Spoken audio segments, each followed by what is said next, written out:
Mga kasingkit, dito tayo sa idler gear dito sa may 4HF.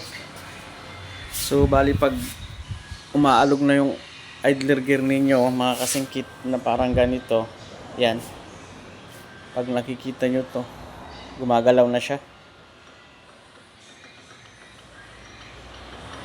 So ibig sabihin mga kasingkit ay ubos na yung bushing natin, yung idler gear bushing natin.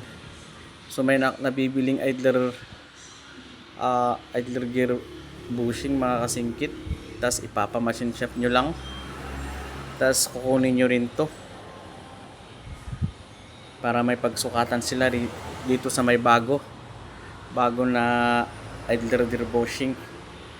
So ganyan mga kasingkit, pag napansin ninyo malaki na yung clearance, ayan.